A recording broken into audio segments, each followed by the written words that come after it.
ప్రపంచవ్యాప్తంగా ఉన్నటువంటి క్రికెట్ అభిమానులు ఎదురు చూస్తున్నటువంటి champions trophy final half of the match అయితే అయిపోయింది. ఇక ఒకటో ఇన్నింగ్స్ అయిపోయిన తర్వాత మొదటి ఇన్నింగ్స్లో న్యూజిలాండ్ బ్యాటింగ్ చేసింది. 251 పరుగులు అయితే చేసినటువంటి సందర్భాన్ని మనం చూస్తూ ఉన్నాం. భారత్ ముందు 252 పరుగుల విజయ లక్ష్యాన్ని అయితే నిర్దేశించినటువంటి సందర్భం అయితే మనం చూస్తూ ఉన్నాం.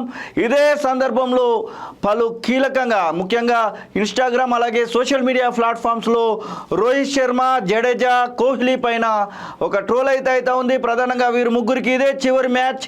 ఇక వన్డేలకు దూరంగా ఉంటారు, కేవలం ఐపీఎల్లోనే చూడాల్సినటువంటి సందర్భం రావచ్చు, ఇక టెస్టులలోనే మాత్రం చూడాల్సినటువంటి సందర్భం రావచ్చు అనేటువంటి ట్రోల్స్ అయితే చూస్తూ ఉన్నాం. ఇక ఖచ్చితంగా జడేజా మాత్రం ఖచ్చితంగా తన యొక్క రిటైర్మెంట్ను ఈ మ్యాచ్ అయిపోయిన మరుక్షణమే ప్రకటిస్తారనేటువంటి మాటను చూస్తూ ఉన్నాం.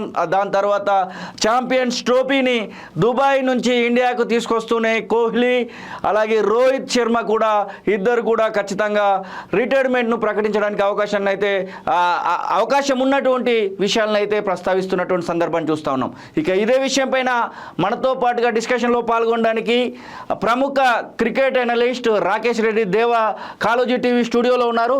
నమస్తే అండి. చాలా ట్రోల్ అవుతా ఉంది. 251 పరుగుల విజయ లక్ష్యం ఒకవైపు కనబడతా ఉంటే మరొక వైపు జడేజా, కోహ్లీ అలాగే రోహిత్ శర్మ, కెప్టెన్గా ఉన్నటువంటి రోహిత్ శర్మ ముగ్గురు కూడా ఇక వన్డేలకు దూరంగా ఉండబోతున్నారు, రిటైర్మెంట్ ప్రకటించబోతున్నారు అనేటువంటి వార్తలు చూస్తూ ఉన్నాం. దీనిలో నిజం ఎంత ఉందనుకోవచ్చు, మీ విశ్లేషణ ఏంటి? నిజం ఎంత ఉంది అనేది డెఫినెట్గా మనకైతే తెలియదు. కానీ రోహిత్ శర్మ, విరాట్ కోహ్లీ అండ్ రవీంద్ర జడేజా వీళ్ళు ముగ్గురులో అయితే రోహిత్ శర్మ అండ్ జడేజాని ఒక్క సెకండ్ పక్కన పెడితే విరాట్ కోహ్లీ అయితే డెఫినెట్గా రిటైర్డ్ కాడు. ఓకే, ఎందుకంటే 2027లో 50 ఓవర్ వరల్డ్ కప్ ఉంది.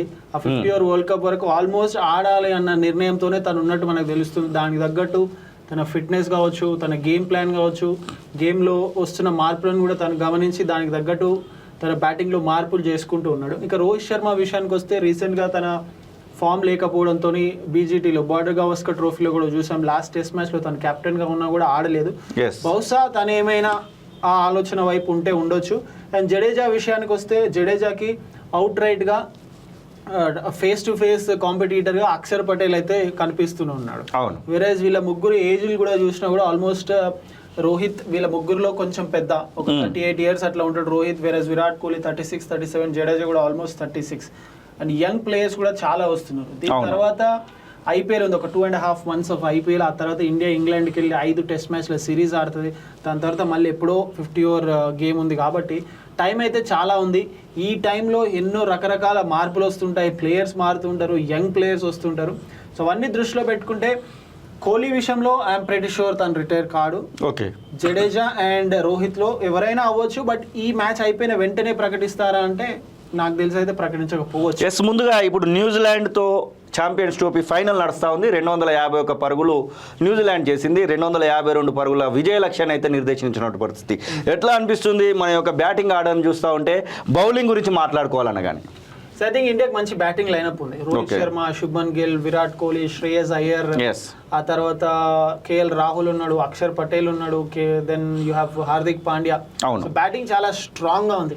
జస్ట్ ఏంటంటే ఇనీషియల్గా ఈరోజు ఎట్లా అయితే వాళ్ళ opener New Zealand opener Rachin Ravindra మంచి స్టార్ట్ అయితే అందించిండో అలాంటి స్టార్ట్ రావాలి. అండ్ న్యూజిలాండ్ ఎలా అయితే త్వరగా వికెట్లు కోల్పోయిందో అలా వికెట్లు కోల్పోకుండా ఉండాలి. 251 రన్స్ ప్రజెంట్ కాంటెంపరీ క్రికెట్లో మనకు చాలా తక్కువ స్కోర్ ఈజీగా చేయొచ్చు అనిపిస్తుంది. కానీ న్యూజిలాండ్లో కూడా అంతే మంచి బౌలర్లు ఉన్నారు. ఇండియాకి ఎట్లయితే మంచి 4 స్పిన్నర్స్ ఉన్నారో వాళ్ళ దగ్గర కూడా 4 స్పిన్నర్స్ ఉన్నారు, మంచి ఫాస్ట్ బౌలర్స్ ఉన్నారు. కాబట్టి అండ్ మంచి క్యాప్టెన్ కూడా ఉన్నాడు మిచెల్ శాంట్నర్, మంచి నిర్ణయాలు కూడా తీసుకుంటున్నాడు. So 252 it's not a big total. వాళ్ళకి పెద్ద టోటల్గా అనిపించకపోవచ్చు ఇండియన్ బ్యాటర్స్కి. ఇద్దరు ఓపెనర్స్ ఎలా స్టార్ట్ అందిస్తారు, వికెట్ పడకుండా ఫస్ట్ 2 overs పవర్ ప్లేని ఎట్లా వాడుకుంటారు అనే దాని మీద ఇండియా విజయావకాశాలు అయితే ఆధారపడి ఉంటాయి. డెఫినెట్గా ఇండియాకి అయితే ఛాన్సెస్ ఉన్నాయి ప్రస్తుత పరిస్థితిలో. ఆఫ్టర్ ద ఫస్ట్ ఇన్నింగ్స్ ఇండియాకి ఒక 80% ఆఫ్ ఛాన్స్, న్యూజిలాండ్కి 20%. ఈ మ్యాచ్ స్టార్టింగ్లోనే చాలా ఎక్స్పెక్టేషన్స్ పెట్టుకున్నారు. ముఖ్యంగా 2000 సంవత్సరంలో ఛాంపియన్స్ ట్రోఫీ న్యూజిలాండ్ ఇండియా పైన గెలిచి తీసుకెళ్ళింది. ఖచ్చితంగా న్యూజిలాండ్ పైన ఆ యొక్క కసి తీర్చుకోవాలి అనేటి ఆ యొక్క భారత అభిమానుల యొక్క కోరికగా కనబడతా ఉంది. మొదటి ఇన్నింగ్స్ చూసాము, రోహిత్ శర్మ కెప్టెన్సీ ఎలా అనిపించింది? ఫస్ట్ పవర్ ప్లేలో వచ్చినటువంటి స్కోర్ చూసిన తర్వాత అసలు ఎట్లా పోతుంది అనేటువంటి ఆలోచన. ఫస్ట్ 6 overs ఐ థింక్ వాళ్ళు ఆల్రెడీ 50 నాట్ 6 ఓవర్స్ 7.5 ఓవర్స్ తర్వాత 50 రన్స్ స్కోర్ చేశారు. Yes. అప్పటికి వికెట్ లెస్ గా అలా ఆడుతుండే. కానీ ఆ తర్వాత కుల్దీప్ యాదవ్ ఇప్పటి వరకు ఈ టోర్నమెంట్ లో పెద్దగా ఆకట్టుకున్న సందర్భాలు చాలా Yes. తక్కువ. But important wicket Ravindran out చేసిండు. ఆ తర్వాత వాళ్ళ బ్యాటింగ్ వెన్నుముక అయిన కేన్ విలియమ్సన్ కూడా అవుట్ చేయడంతో అక్కడ మ్యాచ్ మలుపు తిరిగి. సో అలా క్విక్గా తొందరగా ఎవరి మీద అయితే బ్యాటింగ్ ఆధారపడుతుంటుందో వాళ్ళిద్దరు అవుట్ అయిన తర్వాత ఏమైంది, వెంటనే నెక్స్ట్ వచ్చిన డారెల్ మిచెల్ కావచ్చు, ఆ తర్వాత వచ్చిన బ్రాస్వెల్ కావచ్చు, గ్లెన్ ఫిలిప్స్ కావచ్చు, వీళ్ళు కొంచెం స్లోగా ఆడాల్సి వచ్చింది. దానివల్లనే ఈ టోటల్కి రెస్ట్రిక్ట్ చేయగలిగారు India. So which means bowlers వాళ్ళ పాత్ర వాళ్ళు పోషించారు. అండ్ రోహిత్ కూడా ఇంపార్టెంట్ చేంజ్ చేసి అక్కడ కుల్దీప్ మీద నమ్మకం ఉంచి బౌలింగ్ తీసుకోవడం. So I think we can give full marks to Rohit Sharma. And అట్లనే బౌలర్స్ కూడా Hardik Pandya second fast bowler గా యూజ్ చేశారు ఈ రోజు మొహమ్మద్ షమీతో పాటు. బట్ తను చూస్తే ఓన్లీ 3 ఓవర్స్ బౌలింగ్ చేశాడు. మిగతా ఓవర్స్ అన్ని కూడా ఎక్కువ స్పిన్నర్స్ తోనే బౌలింగ్ చేయించడం చూసాం. So I think good captain. అంటే దుబాయ్ పిచ్ పైన ఇప్పటికీ ఒకటే క్వశ్చన్ మార్క్ ఉంది. అసలు దుబాయ్ పిచ్లో హై స్కోరింగ్ అనేది సాధ్యం కాదు. అది ఏ టైంలో ఎలా మారుతుందో తెలియదు. మనకు డిగ్రీస్లలో చూసుకున్నా కానీ 3 degrees 3.5 degrees స్పిన్ అవుతా ఉంది. ఈరోజు 2.2 2.3 కూడా మనకు కనబడతా ఉంది. ఈరోజు న్యూజిలాండ్ ముఖ్యంగా ఫేసర్స్ కంటే ఎక్కువగా స్పిన్నర్లు వికెట్ తీయడానికి అవకాశం కనబడుతుందా భారత్ వికెట్స్? 100%. ఎందుకంటే మీరు చూడండి, వరుణ్ చక్రవర్తి తీసిండు, దెన్ కుల్దీప్ యాదవ్ తీసిండు. సో వాళ్ళ దాంట్లో కూడా వాళ్ళ కెప్టెన్ హిమ్సెల్ఫ్ మిచెల్ శాంట్నర్ తనే మంచి స్పిన్నర్. తనకు కోహ్లీ మీద మంచి రికార్డ్ కూడా ఉంది. కోహ్లీని అవుట్ చేసిన సందర్భాలు కూడా ఉన్నాయి. అండ్ దెన్ గ్లెన్ ఫిలిప్స్ ఉన్నాడు, బ్రాస్వెల్ ఉన్నాడు. సో వాళ్ళ టీం కూడా చాలా స్ట్రాంగ్గా మంచి స్ట్రాంగ్ బౌలింగ్ యూనిట్తో ఉంది. అందుకే చెప్తున్నా 251 రన్స్ అనేది మనకు చాలా ఈజీగా తేలిగ్గా కనిపించవచ్చు ఇండియా గెలవడానికి. కానీ అంత ఈజీగా తీసుకునే పరిస్థితి లేదు. ఫస్ట్ వికెట్స్ పడకుండా కాపాడుకోవడం చాలా ఇంపార్టెంట్. రన్ రేట్ని దృష్టిలో పెట్టుకోవాలి. అండ్ నైట్ టైంలో స్పిన్నర్స్ని ఆడడం కొంచెం కష్టంగా కూడా మారుతుంటుంది under the lights. And Dubai lights చూస్తే రెగ్యులర్గా మన ఫ్లడ్ లైట్స్ లాగా ఉంటాయి, అవి డిఫరెంట్గా రౌండ్గా ఉంటాయి. సో ఆ ఫోకస్ కూడా కొన్నిసార్లు మనకు సరిగా కనిపించకపోవచ్చు. సో వీటన్నింటినీ కన్సిడర్ చేసి ఇండియా కొంచెం ఇనీషియల్గా లైక్ వికెట్లు పారేసుకోకుండా just have to wait and watch and play అంటారు కదా, అలాంటి గేమ్తో ఆడితే బాగుంటుంది. ఐ థింక్ రోహిత్ నుంచి అండ్ శుభ్మన్ గిల్ నుంచి మంచి పార్ట్నర్షిప్ అనేది చాలా ఇంపార్టెంట్. ఎస్, అంటే ప్రధానంగా ఈరోజు టాస్ గెలిచిన వెంటనే ఒక ట్రోల్ జరిగింది. ప్రధానంగా 15వసారి రోహిత్ టాస్ ఓడిపోవడం అనేటువంటి ట్రోల్ కూడా జరిగింది. దాని విషయంలో మాట్లాడుకోవాలనుకుంటే టాసెస్ కూడా అప్పుడప్పుడు మ్యాచెస్ను మార్చేస్తాయి అనేటువంటి వాదనలు కూడా వింటూ ఉంటాం. యాజ్ ఎనలిస్ట్గా మీరేం చెప్తారు? సో ఐ థింక్ అది పెద్ద కన్సిడరేషన్లోకి రాదు. బట్ ఇలాంటి ఫైనల్స్లో ఏ టీం అయినా కూడా మొదట బ్యాటింగ్ చేయడానికి ఇష్టపడతారు, ఎందుకంటే సెకండ్ బ్యాటింగ్ చేస్తే ఎక్కువ ప్రెషర్ ఉంటుందని చెప్పి. బట్ ఇప్పుడు ఐ థింక్ ఇండియాకి అంత పెద్ద ప్రెషర్ ఉండకపోవచ్చు, ఎందుకంటే తక్కువ టోటల్కి రెస్ట్రిక్ట్ చేసింది కాబట్టి. బట్ ఎంత ప్రెషర్ లేదన్నా కూడా మీరు ఒక 3-4 ఓవర్స్ రన్స్ రాలేదనుకోండి, జస్ట్ 8, 9, 10, 12 రన్సే వచ్చినాయి అనుకోండి, ఆటోమేటిక్గా ప్రెషర్ పెరుగుతుంది. మీకు బాల్స్కి రిక్వైర్డ్ రన్స్కి మధ్య ఈక్వేషన్ ఎంత దగ్గరగా వస్తుంటుందో అప్పుడు ఆటోమేటిక్గా ప్రెషర్ పెరుగుతుంటుంది. సో ఆ ప్రెషర్ రాకుండా చూసుకోవడం ఇప్పుడు ఇద్దరు ఓపెనర్స్ మీద ఎక్కువ భారం ఉంటుంది. ఐ నో ఈ భారం అనేది పెద్ద వర్డే కావచ్చు, కానీ డెఫినెట్గా భారంగానే ఉంటుంది. ఎందుకంటే ఆ రన్స్, ఇది ఫైనల్ నాకౌట్, మళ్ళీ మీకు ఇంకో అవకాశం ఉండదు గెలవాలంటే. సో ఇద్దరు ఓపెనర్స్ కొంచెం వెయిట్ చేసి ఒక 10-12 ఓవర్స్ వరకు వికెట్ పడకుండా ఆడి ఒక 60-65 రన్స్ కనుక యాడ్ చేయగలిగితే I think India. Rohit Sharma కెప్టెన్గా సక్సెస్ అయ్యాడు ఈ ఛాంపియన్స్ ట్రోఫీ పరంగా చూసుకుంటే. మిగిలినటువంటి బ్యాటింగ్ పరంగా చూసుకున్నట్టు అయితే ఉంటే ఖచ్చితంగా 43-41 హైయెస్ట్ స్కోర్ ఉన్నట్టుంది. మిగిలినటువంటి వాటిలలో 20-25 ఏదో స్టార్టింగ్ వచ్చేసి కొంచెం మంచి స్కోర్ చేయాలనేటువంటి ఉద్దేశంతోనే అవుట్ అవుతున్నటువంటి సందర్భాలు చూస్తాను. ఈ మ్యాచ్లో ఎలా ఎక్స్పెక్ట్ చేయొచ్చు రోహిత్ విషయంలో? ప్రధానంగా లాస్ట్ మ్యాచ్ ఏమో అన్నటువంటి అనుమానాలు వస్తున్నటువంటి నేపథ్యంలో రోహిత్ పైన ఎలాంటి ఎక్స్పెక్టేషన్స్ ఉండొచ్చు? లెట్స్ సే ఒక ఎగ్జాంపుల్, రోహిత్ శర్మ రిటైర్ అవుతున్నాడు అనుకుందాం ఈ మ్యాచ్ తర్వాత. సో రిటైర్ అవుతున్నారంటే డెఫినెట్ గా ఒక మంచి నోట్ తో రిటైర్ అయితే బాగుంటుంది అని అనిపిస్తుంది. కప్పు గెలవడం ఒక ఎత్తు అయితే, తను మంచి టీమ్ కి కావాల్సిన రన్స్ స్కోర్ చేసి రిటైర్ అవడం కూడా బాగుంటుంది. లెట్స్ హోప్ తను రిటైర్ అవుతున్నాడు అని అనుకోవద్దు. But still as a captain ఇప్పటి వరకు బెటర్ క్యాప్టెన్సీ ఉంది ఈ టోర్నమెంట్ లో. కానీ రన్స్ కూడా అంటే 40 రన్స్ వస్తున్నాయి, ఇంపార్టెంట్ రన్స్, అవి మంచి బేస్ ని సెట్ చేసే రన్సే వస్తున్నాయి. కానీ ఆ 40s 50s కాస్త ఒక 60-70 కనుక చేయగలిగితే, ఇప్పటిదాకా మనం ఎవరైతే విమర్శిస్తున్నామో మనమే రోహిత్ శర్మ ప్రైజ్ చేస్తున్నాం. ఇంకా వర్డ్స్ తోపుతురు అంటున్నారు కదా మన తెలంగాణ భాషలో. ఐ థింక్ ఈ రోజు స్కోర్ చేసే ఛాన్సెస్ ఎక్కువగానే ఉన్నాయి. ఎస్, ఓవరాల్గా ఆ ఛాంపియన్స్ ట్రోఫీకి సంబంధించి మ్యాన్ ఆఫ్ ద సిరీస్ అనుకోవాలనుకుంటే యాజ్ ఏ దాదాపు అన్ని మ్యాచ్లను క్షుణ్ణంగా మీరు చూస్తూ ఉండొచ్చు. ఎవరిని మనం మ్యాన్ ఆఫ్ ద సిరీస్గా ఊహించుకోవచ్చు? అలాగే ఈ మ్యాచ్ పరంగా న్యూజిలాండ్లో ఇప్పుడు వరకు జరిగినటువంటి మ్యాచ్ పరంగా ఎవరు అనుకోవచ్చు? ఈ రోజు డెఫినెట్ గా న్యూజిలాండ్ లో రచిన్ రవీంద్రకి క్రెడిట్ ఇవ్వాలి. ఇనిషియల్ గా మంచి స్టార్ట్ అందించిండు. ఆ తర్వాత బ్రాస్వెల్ కావచ్చు, డారెల్ మిచెల్ కావచ్చు, వీళ్ళు కూడా బాగా ఆడారు. అండ్ ఓవరాల్ గా మ్యాన్ ఆఫ్ ద సిరీస్ విషయానికి వస్తే మన రచిన్ రవీంద్ర కూడా చాలా చక్కగా ఆడాడు. ఐ థింక్ 2 centuries స్కోర్ చేశాడు. ఇండియా విషయానికి వస్తే వరుణ్ చక్రవర్తి 12+ వికెట్స్ కూడా తీసుకున్నాడు. సో వీళ్ళిద్దరు డెఫినెట్ గా టాప్ కంటెండర్స్ గా ఉంటారు. ఐ డోంట్ థింక్ వేరే ఎవరు కూడా ఇంత క్లోజ్ గా వచ్చిన వాళ్ళు లేరు. Shreyas Iyer scored runs, Shubman Gill 1 century చేశాడు, విరాట్ కోహ్లీ ఒక 2 times 50s చేశాడు. But I think Varun Chakravarthy and Rachin రవీంద్రనే టాప్ కంటెండర్స్ గా ఉంటారు. ఖచ్చితంగా వీరి మధ్యలోనే మ్యాన్ ఆఫ్ ద సిరీస్ అనేది అయితే ఉండొచ్చు. ఎస్, ఈ ముగ్గురు ఒకవేళ రిటైర్డ్ అయితే ఇండియాకి సంబంధించినటువంటి విషయంలో కెప్టెన్ ఎవరు ఉండొచ్చు అనుకుంటున్నారు? సో ఆల్రెడీ శుభ్మన్ గిల్ ని వైస్ కెప్టెన్ గా ప్రకటించిందంటే దట్ ఇట్ సెల్ఫ్ ఇండికేట్స్ తనని కెప్టెన్ గా ప్రమోట్ చేసేందుకే ఒకటి ఉంది. బట్ శ్రేయస్ అయ్యర్ బాగా ఆడుతున్నాడు. మేబీ శ్రేయస్ అయ్యర్ ని కూడా కెప్టెన్ చేసి శుభ్మన్ గిల్ ని వైస్ కెప్టెన్ గా కంటిన్యూ చేసే అవకాశాలు కూడా ఉన్నాయి. ఎందుకంటే T20 ఫార్మాట్ లో మనకు ఆల్రెడీ తెలుసు సూర్యకుమార్ యాదవ్ స్కై ఉన్నాడు. వేరే టెస్ట్ క్రికెట్ లో ఒకవేళ రోహిత్ శర్మ రిటైర్ అయిపోతే జస్ప్రీత్ బుమ్రా ఆల్రెడీ తనని వైస్ కెప్టెన్ గా అనౌన్స్ చేశారు కాబట్టి తనే ఉంటాడు. సో 50 over ఫార్మాట్ కి I think Shreyas Iyer will be a good option ఇప్పుడు ప్రస్తుతానికి అయితే.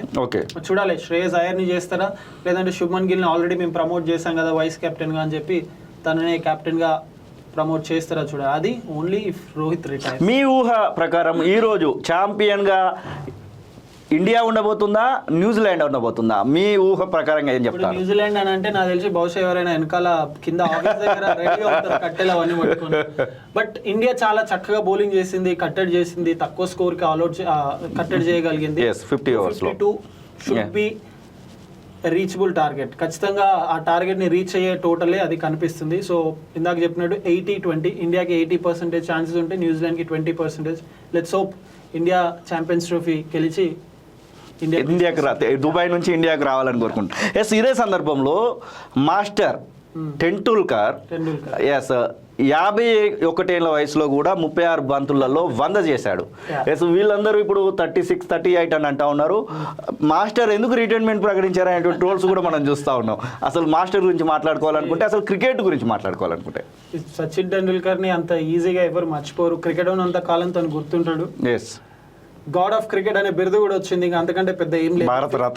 భారత Ratna generally if I'm not wrong a cricketer కూడా దాదాపుగా ధ్యాన్ చంద్ తర్వాత తినే అనుకుంటా. స్పోర్ట్స్ నుంచి హాకీ నుంచి ధ్యాన్ చంద్ వస్తే తర్వాత స్పోర్ట్స్ నుంచి సచిన్ కి మాత్రమే 24, 25, 20+, 22-24 years ఆఫ్ కెరియర్. 15 years కి క్రికెట్ స్టార్ట్ చేసి ఐ థింక్ తన జీవితాన్ని అంతా క్రికెట్ కి అంకితం చేసిండా అన్న విధంగా క్రికెట్ ఆడాడు. And it's more about discipline. ఆయన ఎంత డిసిప్లిన్ గా రెగ్యులర్ గా ప్రాక్టీస్ చేయడం, అందరు 2 గంటలు చేస్తే తను వెళ్ళి 3 గంటలు చేయడం, అందరూ కొంచెం మార్నింగ్ 9 o'clock వస్తే తను 8:30కి వచ్చి, అందరు 5 o'clock వెళ్ళిపోతే తను 6 o'clock. సో క్రికెట్నే తన ప్రైమరీ థింగ్ లాగా తీసుకొని క్రికెట్ ఆడిన. అందుకే వరల్డ్ అంతా, ప్రపంచ క్రికెట్ అంతా కూడా తనని గౌరవిస్తుంది. ఇప్పటికి కూడా తను రిటైర్డ్ అయి 2013లో రిటైర్ అయినా కూడా ఇప్పటికీ సచిన్ పేరు ఎవరు మర్చిపోలేకపోతున్నారు. సచిన్కి అంతే గౌరవం లభిస్తుందంటే తను క్రికెట్ కి సేవ్ చేసిండు, క్రికెట్ తనని గౌరవిస్తుంది. ఇదే సందర్భంలో ఒకవేళ ఈ ముగ్గురు కనుక రిటైర్డ్ అయితే యాజ్ అనలిస్ట్ గా మీరు ఎవరిని మిస్ అవుతారు దీనిలో? ఐ థింక్ డెఫినెట్ గా ముగ్గురిని మిస్ అవుతాం. ముగ్గురు కామన్ గా చెప్పేవాడే. మామూలుగా ఈ ఆటగాడు అంటే చాలా ఇష్టం అనేటువంటి సందర్భాలు కూడా ఉంటాయి కదా. ఇష్టం అని అట్లా ఏం చెప్పలేము. ఐ థింక్ ఒక్కొక్కరు ఒక్కొక్క రకమైన ఇంపార్టెన్స్ ని క్రియేట్ చేస్తారు, ఒక్కొక్క రకమైన పాత్ర పోషించారు ఇండియన్ క్రికెట్ లో. రోహిత్ శర్మ విషయానికి వస్తే ఇప్పటి వరకు ఏ కెప్టెన్ కూడా లేడు ఇండియా నుంచి. వరల్డ్ టెస్ట్ ఛాంపియన్షిప్ ఫైనల్ కి తినే తీసుకొచ్చిండు. 23 వరల్డ్ కప్ లో తినే తీసుకొచ్చిండు, 24లో T20 వరల్డ్ కప్ తినే తీసుకొచ్చిండు, ఇప్పుడు ఛాంపియన్స్ ట్రోఫీ. సో డెఫినెట్ గా తనని ఆ రకంగా మిస్ అవుతాం. వేరేజ్ విరాట్ కోహ్లీ విషయానికి వస్తే మోడర్న్ డే ODI కింగ్ అని పిలుస్తుంటాం. సెంచరీస్ కూడా 81 సచిన్ టెండూల్కర్ తర్వాత. సో చేజ్ మాస్టర్ ని కూడా మిస్ అవుతాం ఒకవేళ రిటైర్. అండ్ జడేజా విషయానికి వస్తే ఒక మంచి జెన్యూన్ ఆల్రౌండర్ని మిస్ అవుతాం. సో ఒక్కొక్కరిని ఒక్కొక్క రకంగా మిస్ అవుతాం కాబట్టి పర్టికులర్గా ఈ ప్లేయర్ని మిస్ అవుతాం అనేది చెప్పలేం. బట్ ఐ పర్సనలీ ఫీల్ వీళ్ళు ముగ్గురు ఎవరు కూడా రిటైర్ కారు దీని తర్వాత. ఓకే, అసలు 15 మెంబర్స్ ఇప్పుడు ఉన్నటువంటి దానిలో మిగిలినటువంటి 4 బెంచ్ పైన ఉన్నటువంటి వాళ్ళ మీద కూడా ఈరోజు మార్నింగ్ వరకు అసలు కుల్దీప్ను తీసుకోరేమో, ఇంకొక ఫాస్ట్ బౌలర్ని తీసుకొస్తారేమో అనేటువంటి క్వశ్చన్స్ కూడా చాలా రైజ్ అయినాయి. అలాంటి ప్రయోగం చేస్తే ఏమైనా ఇంకా స్కోర్ కట్టడి చేయడానికి అవకాశం ఉండదు అనుకోవచ్చా? ఐ థింక్ మంచి డెసిషన్. టీమ్ని చేంజ్ చేయకుండా అదే టీమ్ తో రావడం. Yes. సరే కుల్దీప్ ప్లేస్ లో వేరే వాళ్ళు వచ్చి ఉంటే ఒకవేళ త్వరగా Rachin and Kane Williamson out అవ్వక ఉంటే ఆ 251 కాస్త 351 అయినా కూడా ఆశ్చర్యపోవాల్సిన అవసరం లేదు. అలాంటి ఫామ్ లో ఉన్నారు. బట్ అదే అక్కడే కెప్టెన్ యొక్క డిసిషన్ మేకింగ్, కోచ్ యొక్క decision making, team combination, team selection ఇవన్నీ వస్తాయి. జస్ట్ దట్ ఫీల్డ్ లో నువ్వు అక్కడుండు ఇక్కడుండు, దట్ రియలీ డజంట్ మ్యాటర్. అది ఎవరైనా చేయొచ్చు, మీరు నేను ఎవరైనా వెళ్ళి చేయొచ్చు. సో డిసిషన్ మేకింగ్ అనేది చాలా important. I think they have gone with a good team. Yes, next IPL రాబోతా ఉంది 22nd దిస్ మంత్. ఈ నెల 22 నుంచి ఐపీఎల్ జరగబోతా ఉంది. 10 టీంలు కూడా చాలా కసరత్తు చేస్తూ ఉన్నాయి. అసలు టీంల ఎంపికను బట్టి చూస్తే ఏ టీం ఫేవరెట్ కనబడతా ఉంది ఈసారి మాత్రం ఈ టీం ఫేవరెట్ ఉందని చెప్పడానికి లేదు. ఒకప్పుడు పంజాబ్ టీం ని చాలా ట్రోల్ చేస్తుండే, ఆ పంజాబ్ టీం కూడా చాలా చాలా స్ట్రాంగ్ గా ఉంది. లాస్ట్ సీజన్ కప్ గెలిచిన కోల్కతా నైట్ రైడర్స్ కెప్టెన్ ని ఈసారి పంజాబ్ కింగ్స్ తీసుకున్నారు, శ్రేయస్ అయ్యర్. నికి పాంటింగ్ ని యాజ్ ఎ కోచ్ గా అపాయింట్ చేసుకున్నారు. అండ్ కొన్నిసార్లు మనకు లక్నో సూపర్ జైంట్స్ కొంచెం వీక్ గా అనిపిస్తుంటది. ఆ టీం రిషబ్ పంత్ ని తీసుకోవడం, సన్ రైజర్స్ హైదరాబాద్ కెప్టెన్సీలో రాయల్ ఛాలెంజర్స్ బెంగళూరు గురించి మాట్లాడుకోవాలి. కప్ నామ్దే అని చెప్పేసి వింటా ఉంటాం. ఈసారి వాళ్ళ యొక్క ఏమన్నా మారచ్చు అంటారా? ఐ థింక్ ఈసారి ఈవెన్ రాయల్ ఛాలెంజర్స్ బెంగళూరు కూడా కొంచెం డిఫరెంట్ గా ఆలోచించారు. జనరలీ వాళ్ళు ఎలా ఆలోచిస్తారంటే ప్రతిసారి ఒక టాప్ ప్లేయర్, ఒక ఫేమస్ ప్లేయర్, ఒక లెజెండరీ ప్లేయర్ లాంటి ప్లేయర్స్ మీద ఎక్కువ ఫోకస్ చేస్తారు. బట్ ఈసారి వాళ్ళకు ప్రతిసారి వచ్చే ఆ వీక్నెస్ ఏదైతే ఉందో ఫాస్ట్ బౌలింగ్ డిపార్ట్మెంట్లో, ఆ వీక్నెస్ ని కొంచెం కవరప్ చేసినట్టుగా అనిపించింది. అందుకే అంటున్నా కదా, ఈసారి కప్ నమ్దే అనే వాళ్ళ ఆ స్లోగన్ ఈసారి నిజమవుతుందా లేదో చూడాలి. లాస్ట్ టైం అయితే నిజం చేసిరు వాళ్ళ women's team, but men's team నిజం చేస్తుందా లేదో చూడాలి. బట్ ఓవరాల్ ఐ థింక్ అన్ని టీమ్స్ చాలా స్ట్రాంగ్గా కనిపిస్తున్నాయి. Emotion. Okay, thank you Rakesh. ఇది రాకేష్ రెడ్డి దేవా చెప్తున్న మాటలు. ఖచ్చితంగా ఇండియా ఛాంపియన్స్ ట్రోఫీని గెలుస్తుందన్నటువంటి ఆశాభావాన్ని వ్యక్తం చేస్తున్నాయి. ఇక సోషల్ మీడియాలో ట్రోల్ అవుతున్నట్టుగా జడేజా, రోహిత్ శర్మ, కోహ్లీ రిటైర్మెంట్ పైన కూడా వారికి ఉన్నటువంటి ఆ యొక్క అనుభవాన్ని రంగరించి అయితే ఆ రిటైర్మెంట్కి సంబంధించినటువంటి ఎక్స్ప్లెనేషన్ అయితే ఇచ్చినటువంటి సందర్భాన్ని అయితే చూస్తూ ఉన్నాం. ఖచ్చితంగా ఇండియా కప్తో ఇండియాకు రావాలని, దుబాయ్ నుంచి ఇండియాకు రావాలని అయితే క్రికెట్ అభిమానులందరూ కూడా కోరుకుంటూ ఉన్నారు. చూడాలి మరి ఈ ఇన్నింగ్స్ ఎక్కడ దానికి వెళ్తూ ఉందనేది.